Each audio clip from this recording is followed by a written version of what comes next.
They told her the Alpha King had ice in his veins, but they were wrong. Ice melts. Silas Sterling did not. As Benjamin stood at the altar, her hands trembling beneath the delicate lace of her Vera Wang gown, she dared to look up into the eyes of the man who had just bought her. There was no warmth, no flicker of a fated mate's bond, only the cold, calculating stare of a predator assessing his latest acquisition. She was a debt-paid, a pawn in a brutal territorial war. She expected a life of solitary confinement within his glass penthouse. What she never expected, and what the entire werewolf world never saw coming, was the day the ruthless Alpha King would bring an empire to its knees just to hear her say his name. The rain in Portland, Oregon, hadn't stopped for 6 days, mirroring the grim reality, slowly drowning the Silver Pines pack. Benjamin Hayes sat in the dim light of her father's study, staring at the ledger. They were millions in debt. Her father, Alpha Thomas Hayes, had tried to play the stock market to save their dwindling territory, borrowing heavily from the wrong people. He hadn't just borrowed from human banks. He had taken a massive loan from Sterling Holdings. In the modern werewolf world, brute strength was secondary to financial dominance, and nobody possessed more of both than Silas Sterling. He was the Alpha King of the Northern Territories, a man who commanded packs from Seattle to Anchorage from the top floor of his sleek glass and steel skyscraper. "They're here," her brother, Liam, whispered from the doorway, his face pale. Benjamin stood, smoothing the front of her simple black dress. Outside, 3 black-armored Range Rovers pulled up the muddy driveway of their pack house. The doors opened in unison, and a team of men in bespoke charcoal suits stepped out into the downpour, unbothered by the rain. Leading them was Beta Gideon, Silas's right-hand man, carrying a single leather briefcase. When Gideon entered the study, he didn't bother with pack pleasantries or submitting his scent. He placed the briefcase on the mahogany desk and clicked it open. "Alpha Thomas," Gideon said, his voice as smooth and hard as polished river stone. "Your grace period expired at midnight. The Sterling Syndicate is here to collect the 50 million, or, as stipulated in Section 4 of your contract, we will seize the Silver Pines territory. Your pack will be dispersed into rogue status." Thomas slumped in his leather chair, a broken man. "I need more time, Gideon. Another month. The timber contracts.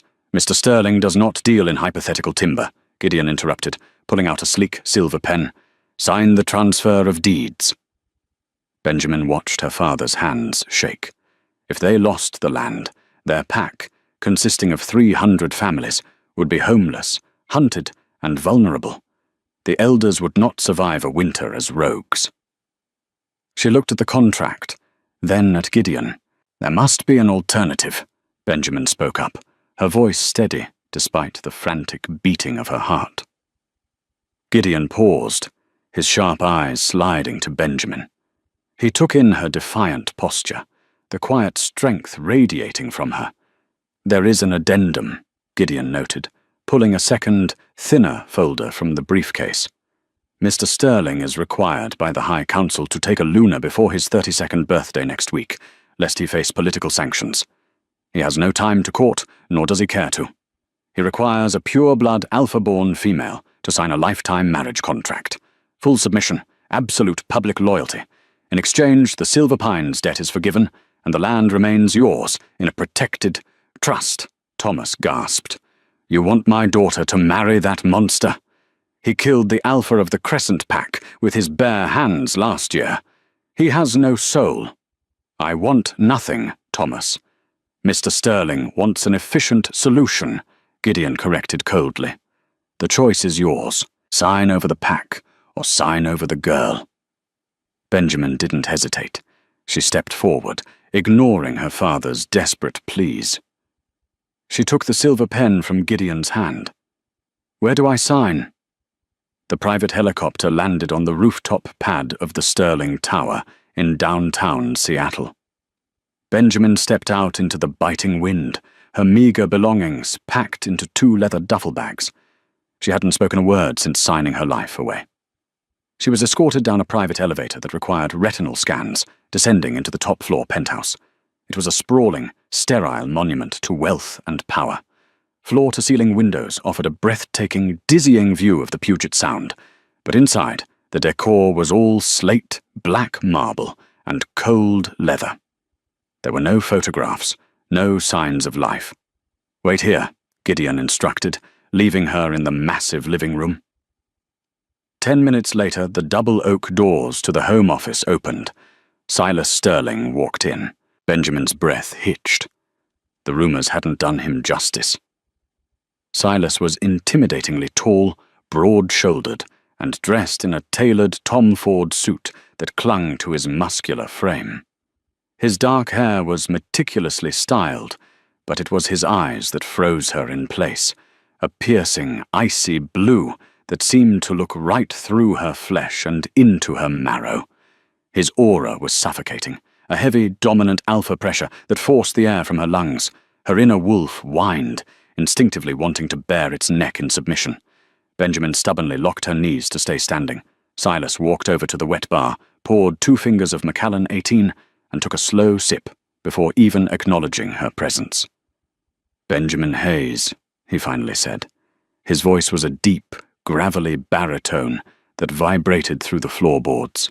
"You're smaller than I expected for an alpha's daughter." "And you're exactly as arrogant as they say," Benjamin shot back, unable to stop the words. A heavy silence fell over the room. The temperature seemed to drop 10 degrees. Silas slowly set his glass down on the marble counter. He closed the distance between them in 3 fluid, predatory strides. Benjamin held her ground, refusing to step back, even as he stopped mere inches from her. She could smell his scent now. Cedar wood, winter frost, and something dangerously electric. He reached out, his large, calloused hand gripping her chin. He tilted her face up. His touch wasn't painful, but it was absolute. "Let's get a few things straight, little wolf," Silas murmured, his cold eyes locked onto hers. "You are here to play a role. To the High Council and the press, you are my devoted Luna. You will smile at the galas. You will wear the diamonds I buy you. And you will never, ever question me in public. In private, we live separate lives. Your wing is on the east side of the penthouse. Do not come into my quarters. Do not expect romance. And above all, do not expect a mate. My wolf is dormant, and my heart is off limits. We are a business transaction. Understood?" Benjamin jerked her chin out of his grasp. "Perfectly. Believe me, Mr. Sterling, the feeling is entirely mutual.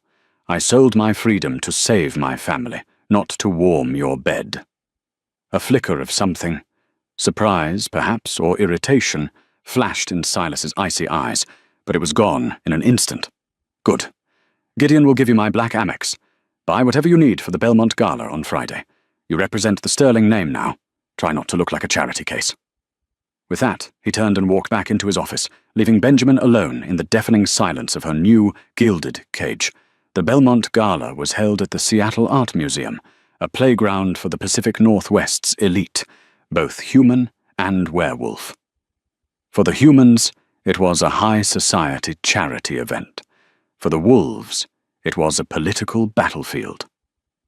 Benjamin arrived on Silas's arm.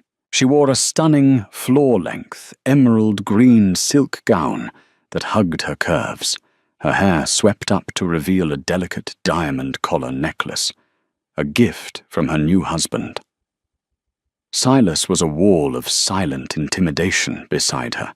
They had barely spoken since her arrival 3 days ago. As they entered the main hall, the whispers began. Eyes darted towards them.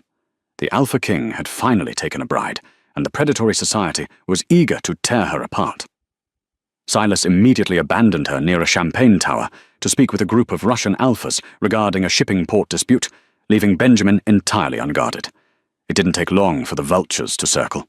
Cassandra Belmont, the host's daughter, and a notoriously vicious female who had long sought the title of Silas's Luna, approached Benjamin with a sickeningly sweet smile. She was flanked by 2 other socialites, Beatrice Sinclair and a minor alpha from Vancouver. "Well, well," Cassandra purred, looking Benjamin up and down with obvious disdain. The little charity case from the mud packs of Oregon. We were all so shocked when Silas announced the marriage. I suppose a $50 million debt buys a very obedient little pet. Beatrice snickered into a champagne flute. Benjamin felt a flush of humiliation, but the blood of an alpha ran in her veins. She straightened her spine, looking Cassandra dead in the eye. "It's a shame your family's billions couldn't buy you his attention, Cassandra," Benjamin replied, her voice smooth and carrying just enough volume for the surrounding guests to hear. "I suppose Silas prefers a woman who doesn't smell quite so desperate." The surrounding crowd gasped. Cassandra's face went livid, her eyes flashing the yellow of her inner wolf. "You little bitch! You think a ring protects you? You're nothing to him. A placeholder." Cassandra stepped forward, her hand raising as if to shove Benjamin, letting her aggressive, dominant aura spill out to force Benjamin to submit. Before Cassandra's hand could make contact, a terrifying, bone-rattling growl echoed through the museum hall. The string quartet abruptly stopped playing.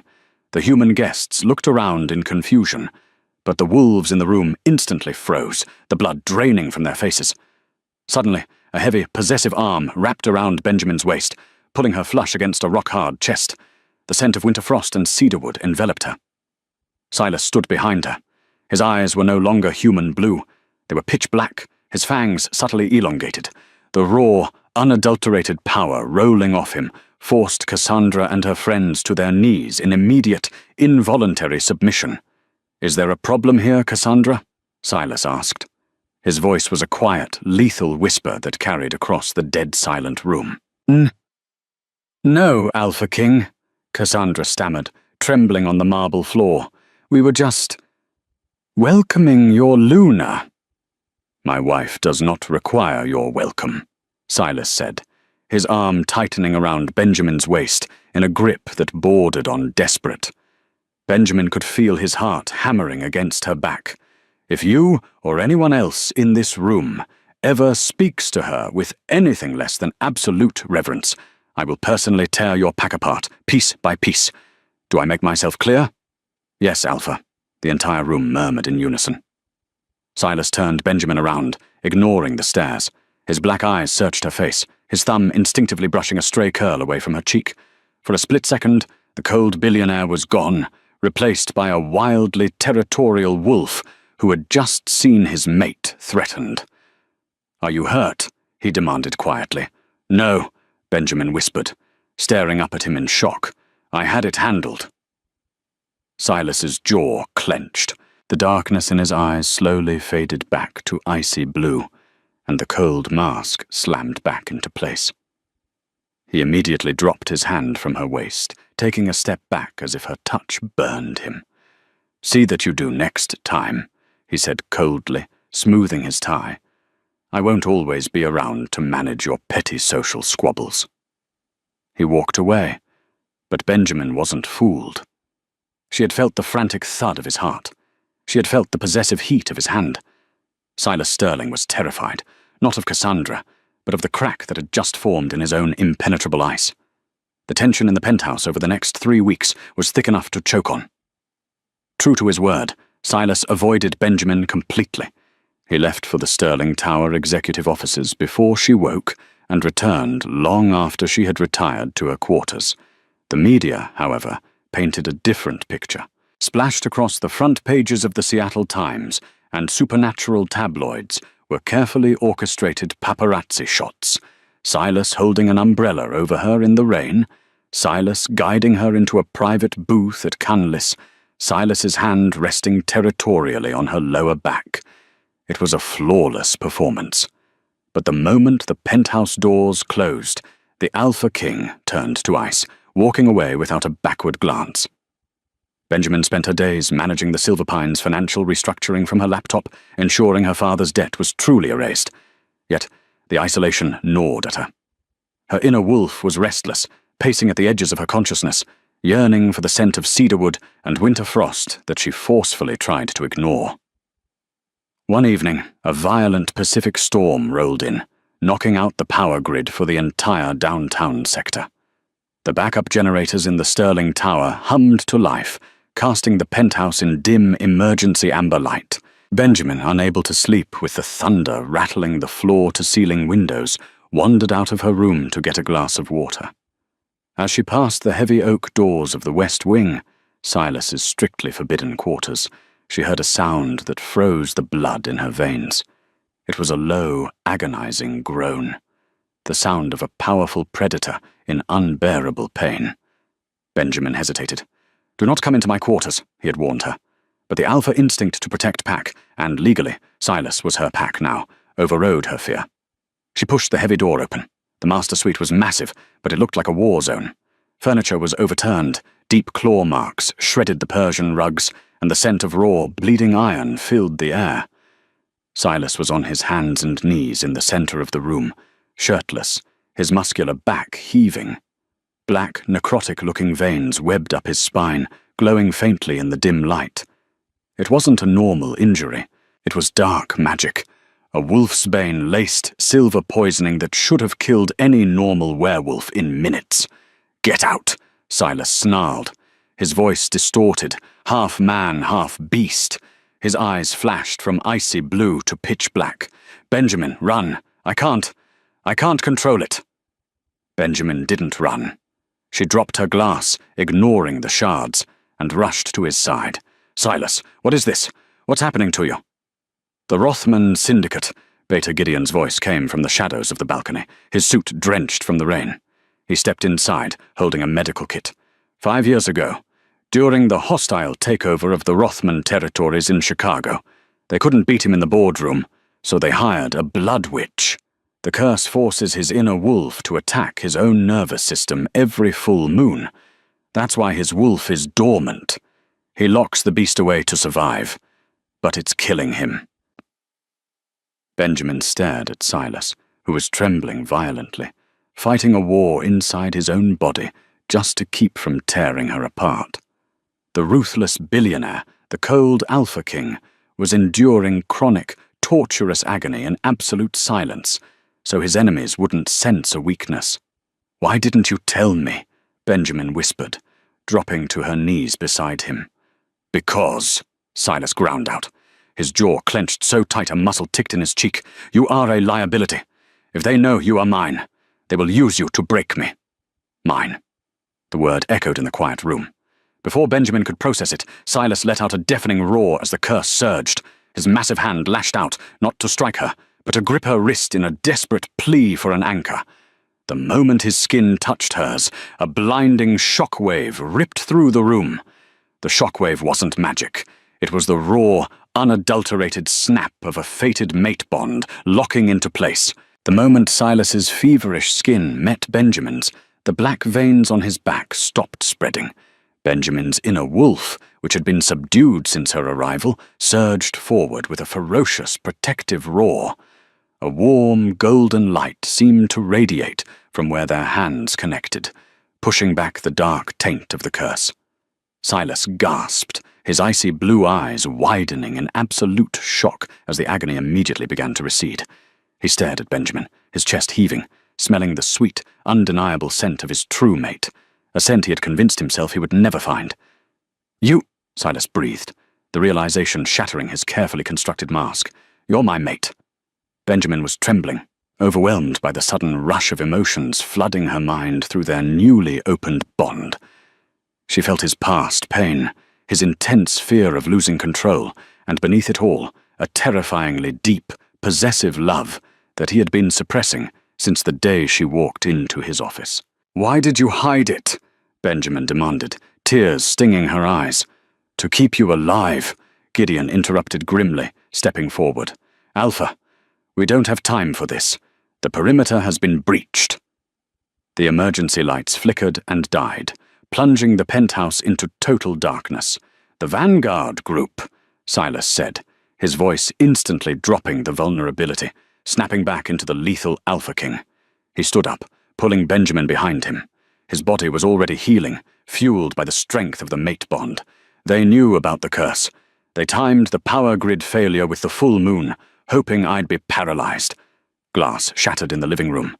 Armed mercenaries, masked and smelling of cheap cologne and illegal silver ammunition, poured into the penthouse. They weren't just here for a corporate buyout. This was a high-stakes assassination. "Stay behind me," Silas ordered Benjamin, his claws extending. "I'm an alpha's daughter," Benjamin hissed, grabbing a heavy silver candlestick from the fireplace mantel. "I don't hide." Silas glanced back at her, a fierce, feral grin breaking through his usual stoicism. It was the first time she had ever seen him smile, and it was terrifyingly beautiful. "Then show them why you're the Luna." The fight was brutal and fast.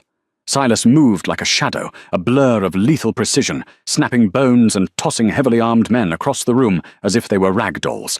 With his wolf no longer fighting a curse, his true power as the Alpha King was unleashed.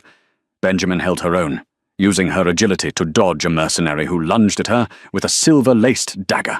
She brought the candlestick down hard on his wrist, hearing a satisfying crack, before kicking him squarely in the chest.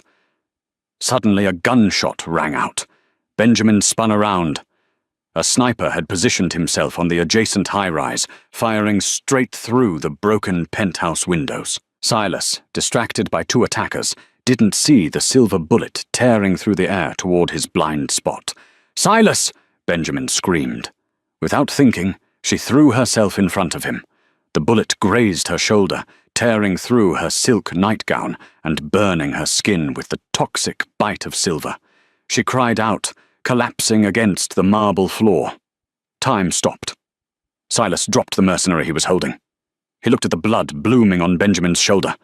The temperature in the room plummeted to an unnatural, bone-chilling cold. When Silas turned his gaze towards the remaining attackers, there was no humanity left in his eyes, only the ancient, wrathful god of wolves. "You touched my mate," Silas whispered. The sound vibrated the remaining glass in the window panes until they shattered completely. The slaughter that followed was something the Seattle underworld would whisper about for decades. The penthouse of the Sterling Tower transformed from a sterile monument of corporate wealth into a slaughterhouse in less than 60 seconds. The echoing crack of the sniper's rifle still hung in the air, a deafening punctuation mark to the chaos, but it was nothing compared to the sound that ripped from Silas's chest. It wasn't a human scream, nor was it a simple wolf's howl. It was the primordial, world-ending roar of an Alpha King who had just watched his fated mate take a bullet meant for him. Time seemed to fracture and slow. Benjamin's body, draped in the ruined, blood-soaked silk of her nightgown, crumpled against the cold black marble of the floor. The silver-laced bullet had torn through her delicate shoulder, instantly reacting with her werewolf biology. The agonizing, toxic hiss of burning flesh filled the room, accompanied by the sickly scent of tainted blood. Silas dropped the vanguard mercenary he had been holding by the throat. The man's neck snapped with a sickening crunch before he even hit the ground, but Silas was no longer paying attention to him. The temperature in the sprawling living room plummeted to an unnatural, bone-chilling, absolute zero. The heavy rain lashing against the remaining intact windows began to instantly freeze into jagged frost. When Silas slowly turned his gaze towards the remaining 4 heavily armed attackers, there was not a single shred of humanity left in his icy blue eyes. They had bled entirely into a luminous, terrifying, pitch-black void ringed with brilliant, predatory gold. The cold, calculating billionaire was dead. The ancient, wrathful god of wolves had slipped its leash. "You touched my mate," Silas whispered. The sheer kinetic force of his voice vibrated the remaining glass in the window panes until they exploded outward into the stormy Seattle night. The slaughter that followed was something the supernatural underworld would whisper about in terrified, hushed tones for decades. Silas moved faster than the human eye could track, a blur of lethal, shadow-clad precision. He didn't bother to fully shift. He didn't need to. He tore through the mercenaries with his bare hands and elongated claws, dismantling them with a brutal, terrifying efficiency. Assault rifles were crushed like tin cans. Kevlar body armor was ripped apart as if it were wet paper. Within 10 seconds, the immediate threat inside the room was neutralized, but the sniper on the adjacent high-rise roof was still out there, scrambling to chamber a second silver round. Silas didn't hesitate. He lunged toward the wreckage of his living room, his massive hands wrapping around the base of a heavy, solid marble bust of a Roman emperor that weighed over 300 pounds. With a guttural snarl of pure, unfiltered rage, Silas hurled the statue through the shattered window. Driven by the impossible strength of a fully awakened Alpha King, the marble crossed the dizzying chasm between the two skyscrapers with the velocity of a cannonball, utterly obliterating the sniper's position in a cloud of pulverized concrete and dust. The threat was gone. The monstrous, wrathful Alpha vanished as quickly as he had appeared. Silas dropped to his knees, sliding across the blood-slicked marble until he reached Benjamin's side. His massive hands, which had just dealt absolute death seconds before, were shaking violently as they hovered over her frail, trembling body. "Benjamin! Benjamin, sweetheart, look at me!" Silas commanded, his voice cracking entirely. The gravelly, authoritative baritone was completely stripped away, replaced by raw, unfiltered, suffocating panic. Benjamin's eyes fluttered, her breathing shallow and ragged. The wound on her shoulder was horrific. The pure silver particulate from the shattered bullet was aggressively spreading, turning the veins around the entry point a sickly, necrotic black. The poison was moving fast, racing through her bloodstream toward her heart. She was gasping, her skin burning with an unnatural white-hot fever. "Silas!" she whimpered, her fingers weakly clutching the lapel of his ruined shirt. "It burns! It feels like liquid fire!" "I know, little wolf. I know. I've got you. You're going to be fine," Silas lied, his heart hammering against his ribs like a trapped bird. Beta Gideon burst through the emergency stairwell doors, flanked by a heavily armed extraction team and a pair of pack medics. "Alpha, the perimeter is secure. We need to get the Luna to the underground trauma bay now." Silas knew they didn't have time. Silver poison of this grade, specifically engineered by the Vanguard Group for an assassination, would stop her heart before the elevator even reached the basement. "There's no time, Gideon!" Silas snarled, his eyes flashing gold again. "Keep them back." He didn't think. He just acted on pure, desperate instinct. Silas tore away the remaining ruined fabric of her gown, fully exposing the blackened, poisoned flesh. He leaned down, his jaw unhinging slightly as his alpha fangs fully extended. "This is going to hurt, Benjamin. I am so sorry," he breathed against her burning skin. He pressed his mouth directly over the gunshot wound and bit down, using his fangs to widen the entry point. Benjamin let out an agonizing, blood-curdling scream, her back arching off the floor as Silas began to aggressively suck the toxic silver particulate and poisoned blood directly from her veins. He was taking the lethal poison directly into his own body. Because he was a king, his accelerated healing factor and immense physical mass could process it. But the pain of ingesting raw, unrefined, weaponized silver was excruciating. It felt like swallowing ground glass and battery acid. Silas didn't flinch. He pulled the black, tainted blood into his mouth, turned his head to spit it onto the marble floor, and immediately went back for more. He repeated the agonizing process over and over, drawing the poison out of his mate, completely ignoring the violent tremors wrecking his own muscular frame. The room watched in stunned, terrified silence. An Alpha King lowering himself to physically absorb poison for a mate he had bought less than a month ago was unheard of. It was an act of profound, absolute devotion. Finally, the dark, necrotic veins webbing across Benjamin's shoulder began to recede, fading back to a bruised but healthy pink.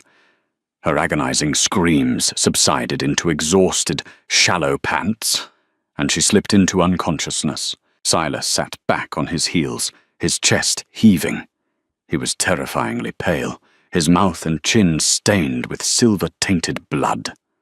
A heavy, dark sweat coated his forehead, his own body now fighting the remnants of the poison he had ingested. "Don't touch her," Silas growled, his voice thick and slurred as a medic took a hesitant step forward with a stretcher. "I'm carrying her." He carefully slid his arms beneath Benjamin, lifting her against his chest as if she weighed absolutely nothing. He stood up, swaying slightly on his feet from the toxicity, but his grip on her was unbreakable. He strode past the carnage of his penthouse, ignoring the wide-eyed stares of his security team, and carried his queen toward the private medical wing, hidden within his own quarters. Underscore, underscore, underscore, underscore, underscore, underscore, underscore, underscore, underscore, underscore, underscore, underscore, underscore, underscore, underscore, underscore. When Benjamin finally drifted back to consciousness, the harsh, chaotic noise of the gunfight and the blinding pain were gone. She was enveloped in an overwhelming sense of warmth and an intensely comforting scent. She slowly opened her eyes, blinking against the soft, warm glow of a bedside lamp. She wasn't in the sterile, underground medical bay. She was lying in the center of a massive, obscenely comfortable king-sized bed. The heavy dark grey linen sheets smelled overwhelmingly of cedarwood, winter frost, and something distinctly masculine. She was in the heart of the West Wing, Silas's strictly forbidden private quarters. Her right shoulder was heavily bandaged, a dull, throbbing ache replacing the fiery agony of the silver. She turned her head slowly against the pillows. Silas was sitting in a heavy leather armchair, drawn right up to the edge of the mattress.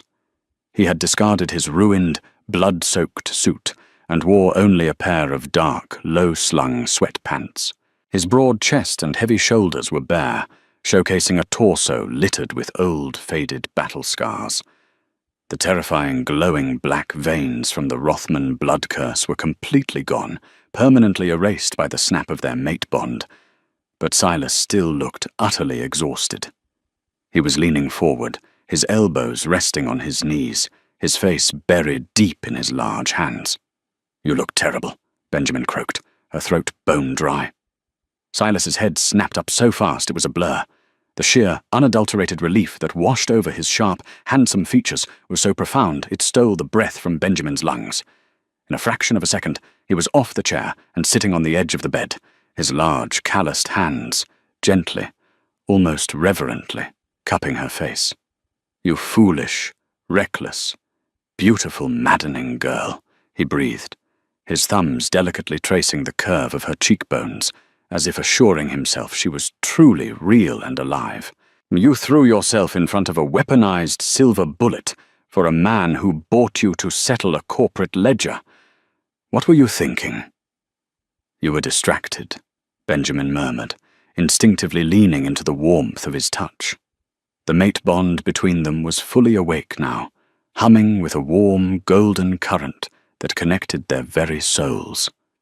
Through it, she could feel the lingering, suffocating terror he had just experienced, and beneath that, an ocean of fierce, protective love. "And you aren't just a ledger entry to me, Silas. I felt your pain when the curse hit you. I felt your fear. I couldn't let them take you." Silas closed his eyes tightly, resting his forehead gently against hers. A shudder ran through his massive frame. "I have spent 5 years turning my heart to solid stone, Benjamin. I convinced myself that if I felt absolutely nothing, I could lose nothing. The curse fed on my wolf's emotions, so I buried the beast. I buried everything." He opened his icy blue eyes, staring deeply into hers.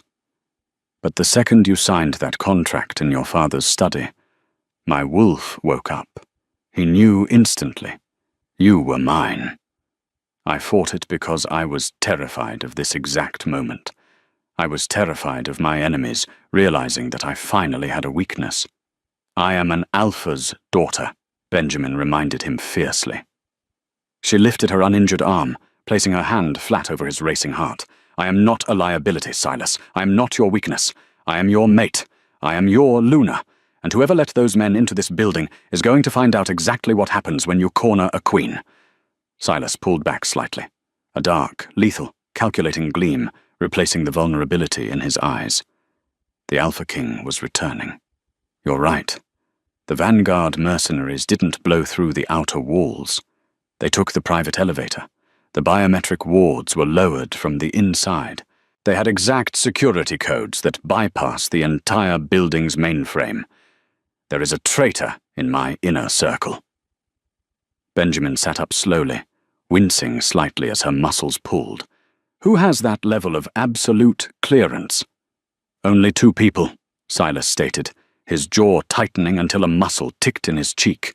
Beta Gideon, and Preston Cavendish, my chief financial officer and cousin. Gideon was standing right next to me when the perimeter alarms went down. He couldn't have authorized the override. Benjamin remembered Preston vividly from the Belmont Gala.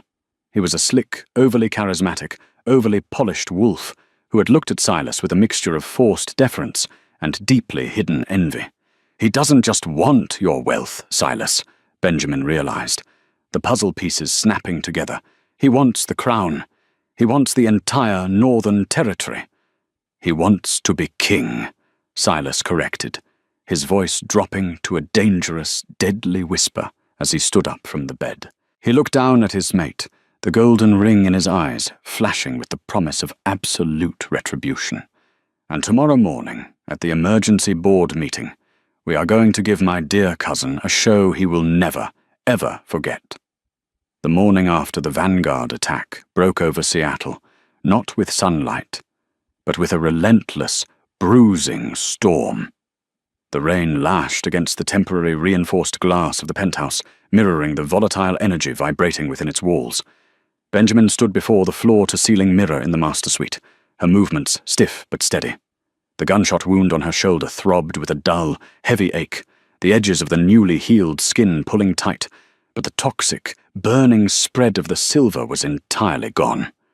Silas's blood, and his frantic, desperate extraction of the poison, had saved her life. She reached for the bespoke, bone-white Alexander McQueen suit hanging on the valet stand. It was a deliberate choice. Today, she was not the frightened daughter of a bankrupt alpha from the mud packs of Oregon. She was the mate of the most powerful werewolf in the Western Hemisphere, and she was dressing for war. Silas emerged from the adjoining dressing room, adjusting the cuffs of a charcoal-grey Tom Ford suit that seemed to absorb the dim light of the room. He looked immaculate, a terrifying vision of corporate ruthlessness and ancient predatory power. Yet, when his icy blue eyes locked onto Benjamin's reflection in the mirror, the coldness fractured. He crossed the room in 3 long strides, his hands coming to rest gently on her waist. He buried his face in the crook of her neck, inhaling her scent, a soothing blend of rain, wild jasmine, and the newly awakened golden thrum of their mate bond. "You should be resting," Silas murmured, his deep baritone vibrating against her collarbone. "The silver took a massive toll on your cellular regeneration. You don't have to be there, Benjamin. I can dismantle Preston and the board on my own." Benjamin leaned back into his solid chest, meeting his gaze in the mirror. "And let them think the Alpha King's mate is too weak to stand beside him after an assassination attempt? Absolutely not. Preston Cavendish tried to have me killed to break you. He needs to look me in the eye when we take his empire apart." A slow, feral smile spread across Silas's face. It was a terrifyingly beautiful expression, one that promised absolute ruin to his enemies. He turned her around, pressing a soft, reverent kiss to her forehead. "Then let us go show the High Council exactly who their new queen is." 80 floors below, the Sterling Towers executive boardroom was a theatre of manufactured grief. The room, panelled in dark mahogany and dominated by a 50-foot slab of polished black marble that served as the conference table, was packed to capacity.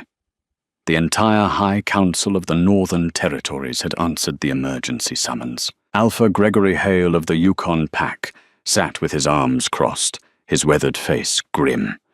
Beta Harrison Cole of the Redwood Coalition whispered frantically to the financial advisors. The air was thick with the scent of anxiety, expensive cologne, and the sour tang of impending instability. At the head of the table, standing where Silas usually commanded the room, was Preston Cavendish. Preston wore a perfectly tailored black morning suit, a white lily pinned to his lapel. His head was bowed, his expression a mask of profound sorrow, but a keen observer would notice the slight, triumphant twitch at the corner of his mouth. "We must face the tragic, unthinkable reality," Preston addressed the room, his voice echoing off the glass walls. "At 0200 hours this morning, the penthouse wards were breached. A highly organized hit squad from the Vanguard group infiltrated the upper levels, while the Seattle Fire Department and our private security contractors have yet to sift through the complete wreckage and recover the remains, we must assume the absolute worst. A heavy murmur rippled through the gathered alphas. The loss of Silas Sterling wasn't just a tragedy. It was a catastrophic financial and political earthquake that would send the werewolf stock market into a freefall. Preston raised a hand, calling for silence. As his closest living blood relative and the chief financial officer of Sterling Holdings, it is my heavy burden to step in. The markets are already panicking. Our European investors are threatening to pull out of the logistics grid. I have drafted the emergency transfer of executive powers. He slid a thick, leather-bound portfolio across the black marble toward Alpha Hale. If the Council will simply ratify these documents with a proxy vote, Preston continued, his voice adopting a smooth, persuasive cadence, I can assume the role of acting alpha of the syndicate and CEO of the holding company. We will stabilize the region, hunt down the vanguard mercenaries, and mourn my cousin properly. But we must act now, before the human markets open on Wall Street. Alpha Hale looked at the documents, his jaw tight. This is highly irregular, Preston. The High Council usually mandates a 30-day mourning period before a bloodline transfer. We don't have 30 days, Gregory, Preston snapped, letting a fraction of his faux grief slip to reveal the desperate ambition beneath. The Empire is bleeding. Sign the papers. Hale picked up the heavy gold fountain pen, hovering it over the signature line. I wouldn't let the ink touch that page, Gregory, unless you want to be indicted for corporate treason. The heavy mahogany double doors at the end of the boardroom didn't just open. They were violently shoved apart by an invisible, crushing wall of kinetic force. The heavy brass handles shattered against the walls. The temperature in the room instantly plummeted by 20 degrees, the sudden chill causing breath to mist in the air. The oppressive, suffocating weight of a fully awakened Alpha King's aura slammed into the room, forcing several of the weaker board members to immediately drop to their knees, gasping for oxygen. Silas Sterling stood in the doorway. He was not dead. He was not broken. He was a living god of war, wrapped in bespoke tailoring. But the collective gasp that echoed through the boardroom wasn't just for Silas. It was for the woman walking perfectly in step beside him. Benjamin Hayes, radiant in her stark white suit, looked completely untouched by the carnage of the night before. Her spine was steel, her chin held high, and the sheer, radiant power of the golden mate bond pulsing between her and Silas was practically blinding to the supernatural senses of the council members. Preston dropped his portfolio. The blood drained from his face so fast he looked like a corpse. Silas, you... The reports said the penthouse was destroyed. You're... Alive? Silas finished the sentence for him, his voice a low, lethal purr that vibrated the crystal water glasses on the table. He didn't walk. He stalked into the room, a predator cornering a rat. Disappointed, cousin? Silas placed a hand on the back of the chair Preston had been standing behind. With a casual, almost lazy flick of his wrist, Silas threw the heavy leather chair across the room, where it smashed into splinters against the far wall. He then guided Benjamin to the head of the table, standing slightly behind her right shoulder, a visual, undeniable debenjaminatio to the most powerful wolves in North America, that she was his equal, his protected mate, and the undisputed queen of their empire. Preston began to stammer, taking a step back. We thought you were dead. I was only trying to protect the company. The Vanguard Group didn't breach my security grid on their own, Preston, Silas interrupted smoothly. The biometric locks on the private elevator were overridden from a terminal inside this very building, a terminal that required executive clearance. You have no proof, Preston yelled, his voice cracking with panic. He looked frantically at the High Council. He's traumatized. He's lashing out. The Vanguard Group operated alone. Benjamin stepped forward. She didn't raise her voice, but the absolute, cold authority in her tone commanded the room's complete attention. She unclasped a sleek, black iPad from her folio and slid it across the marble table, stopping it perfectly in front of Alpha Hale. We don't need to look at the security grid, Benjamin said, her eyes locking onto Preston like sniper scopes. We just had to look at the encrypted ledgers, specifically the offshore routing numbers tied to a Cayman Islands shell corporation named Obsidian Holdings. Preston physically flinched at the name. Benjamin tapped the screen of a secondary device in her hand, projecting the financial documents onto the massive digital display behind the table. At midnight yesterday, exactly 3 hours before the attack, a wire transfer of $50 million was authorized from Sterling Holdings' shadow accounts directly to the Vanguard Group's mercenary guild. But that wasn't the most interesting transaction. She swiped the screen, bringing up a faded 5-year-old bank statement. 5 years ago, during the hostile takeover of the Rothman Syndicate in Chicago, an anonymous donor paid $2 million in untraceable cryptocurrency to the Obsidian Circle, a notoriously blacklisted blood witch coven, Benjamin continued, her voice echoing with righteous fury. The exact same coven that cursed my husband with a wolfsbane laced hex, meant to slowly rot his nervous system and drive him insane. The boardroom erupted into chaos. The High Council members leapt to their feet, their eyes flashing with feral outrage. In the werewolf world, hiring mercenaries was a dirty business tactic, but hiring blood witches to curse an alpha's inner wolf, that was an ancient, unforgivable heresy. It was an automatic death sentence. "She's lying!" Preston screamed, his eyes flashing yellow as his inner wolf panicked, realizing he was cornered. "She's a gold digger from a bankrupt pack. She fabricated the digital footprint to frame me. She's controlling him." Driven by sheer, blind desperation, Preston's body began to rapidly expand. The sound of cracking bones and tearing fabric filled the air as he attempted a forced, midday shift, lunging across the table directly toward Benjamin, his claws extending to rip her throat out. He didn't make it halfway. Before anyone could blink, Silas intercepted him. Silas didn't even bother to shift. He simply reached out with one massive hand, catching Preston by the throat mid-leap. The sheer momentum of Preston's attack was halted instantaneously, as if he had hit a titanium wall. Silas slammed Preston down onto the black marble table with enough force to crack the stone slab straight down the middle. Preston choked, his half-shifted form reverting to human as Silas's crushing grip cut off his oxygen. "You sold your blood," Silas whispered, leaning over his treacherous cousin. The icy blue of his eyes had vanished, replaced entirely by the luminous, terrifying gold of his awakened alpha spirit. "You poisoned me. And last night, your hired guns put a silver bullet into my mate's shoulder. You touched my world, Preston."